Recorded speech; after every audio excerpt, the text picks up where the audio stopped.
All ఈ వ్లాగ్స్‌కి స్వాగతం. ఈరోజు మన ఫ్యామిలీ మెంబర్స్‌తో నేను షేర్ చేసుకోబోయే రెసిపీ వచ్చేసి క్యాటరింగ్ స్టైల్‌లోగా సింపుల్‌గా అయిపోయే గుత్తి వంకాయ కూర. చేయడం చాలా ఈజీ. చాలా చాలా టేస్టీగా కూడా ఉంటుంది. తక్కువ టైంలో అయిపోతుంది. ఇంకెందుకు ఆలస్యం? ఎలా చేసేయాలో చూసేద్దాం. చకచకా చేసేద్దాం. ముందుగా ఒక అర కేజీ గుత్తి వంకాయలనైతే తీసుకున్నా. వీటిని పక్కన పెట్టేసుకొని, ముందుగా ఒక బౌల్ తీసుకొని, దాంట్లో వాటర్ పోసి, అందులో సాల్ట్ అయితే యాడ్ చేసుకున్నా. ఇప్పుడు మనం ముందుగానే వంకాయలు కడిగేసానండి. వాటిని నేను చూపిస్తున్న విధంగా అయితే కట్ చేసుకోండి. లోపల పుచ్చు గట్ట ఉంటుంది. చూసుకుంటూ ఉండాలి. చూడండి చక్కగా ఉన్నాయి వంకాయలైతే చాలా చాలా ఫ్రెష్‌గా ఉన్నాయి. మీలో ఎవరైనా కొత్తగా వ్యూ చేస్తుంటే లైక్ చేయండి, షేర్ చేయండి, సబ్స్క్రైబ్ చేసుకోండి. పక్కనే ఉన్న బెల్ ఐకాన్ నొక్కండి. మొత్తం అన్ని వంకాయల్ని కూడా ఇలాగే కట్ చేసేసుకున్నా. ఉప్పు వేసిన నీటిలో వంకాయలు వేయడం వల్ల నల్లబడకుండా ఉంటాయి. ఈ టిప్ తెలియని వాళ్ళ కోసం. ఇప్పుడు పక్కన పెట్టేసుకున్నాను. ఇప్పుడు మిక్సీ జార్ తీసుకుని అందులోని మీడియం సైజు ఉల్లిపాయలు మూడిటిని తీసుకుని వాటిని కట్ చేసుకున్నానండి కొంచెం పెద్ద ముక్కలుగానే. అందులోనే ఒక 5 పచ్చిమిరపకాయలు, ఒక టేబుల్ స్పూను ధనియాలు, హాఫ్ టీ స్పూన్ జీలకర్ర, అందులోని ఒక 2, 3 ఇంచుల పచ్చి కొబ్బరి అయితే వేసుకుంటున్నాను. ఇందులోనే మీరు ఎండు కొబ్బరి కూడా యాడ్ చేసుకోవచ్చు. ఇప్పుడు అందులోనే ఒక స్పూను అల్లం వెల్లుల్లి పేస్ట్, అలాగే ఒక టేబుల్ స్పూను గరం మసాలా, అందులోని ఒక టేబుల్ స్పూను జీడిపప్పు. ఈ జీడిపప్పు ప్లేస్‌లో మీరు కావాలితే పల్లీలు వేసుకోవచ్చు. లేదా నువ్వుపప్పు కూడా వేసుకోవచ్చు. ఒకసారి మిక్సీ పట్టేసిన తర్వాత అందులోని 2 టేబుల్ స్పూన్ల కారం, రుచికి సరిపడగా ఉప్పు, ఒక అర స్పూను పసుపు వేసేసుకుని మనం దీన్ని మెత్తగా అయితే చేసేసుకుందాం. చూడండి ఇలా ఉండాలి. మసాలా మంచి వాసనొస్తూ ఉంది. చాలా బాగుంది చూసారా? ఇలా ఉండాలి మసాలా ఎప్పుడు కూడా. ఇప్పుడు దీన్ని పక్కన పెట్టేసుకుంటున్నాను. స్టవ్ వెలిగించుకొని పాన్ పెట్టుకుని అందులోని ఒక 4 టేబుల్ స్పూన్ల ఆయిల్ అయితే వేసుకుంటున్నాను. ఈ కూరకి కొంచెం ఆయిల్ ఎక్కువ ఉంటే టేస్టీగా ఉంటుంది.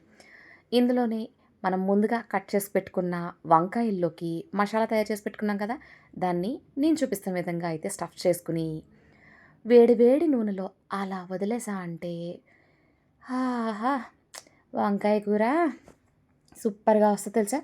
వేడి వేడి నూనెలో అలా అలా మొత్తం మసాలా అంతా కూడా వంకాయలకి పట్టించేసానండి. చాలా చాలా బావుంది. నా ఫేవరెట్ కర్రీస్‌లో ఇది. మా ఇంట్లో దీనికొక సెపరేట్ ఫ్యాన్ బేస్ కూడా ఉంది. చాలా సింపుల్‌గా అయిపోతుంది ఈ కర్రీ అయితే. మనం దీన్ని బిర్యానీలోకి కూడా సర్వ్ చేసుకోవచ్చు. చాలా బావుంటుంది తెలుసా? తప్పకుండా ట్రై చేయండి. మీకెలా కుదిరిందో నాకు కామెంట్ రూపంలో అయితే కామెంట్ చేయండి. మొత్తం అన్నిట్లికి కూడా ఇలా మసాలా పట్టించి అయితే అలా నూనెలో వేసేస్తూ ఉన్నాను.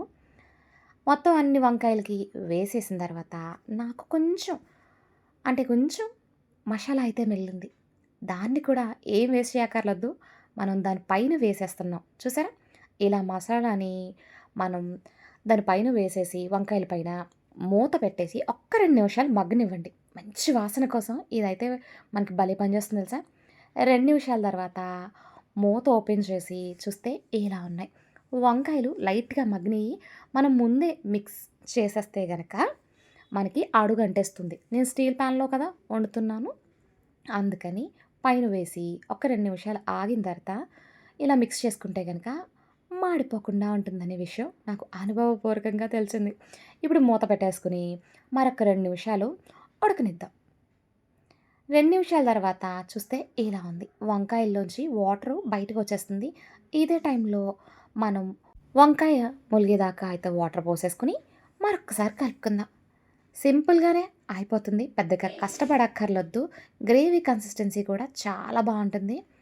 చాలా చాలా టేస్టీగా ఉంటుంది. తక్కువ టైంలోనే అయిపోతుంది. ఇప్పుడు మూత పెట్టేసి మరొక్క 10 నిమిషాలు లో టు మీడియం ఫ్లేమ్ మీద అయితే ఉడకనిద్దాం.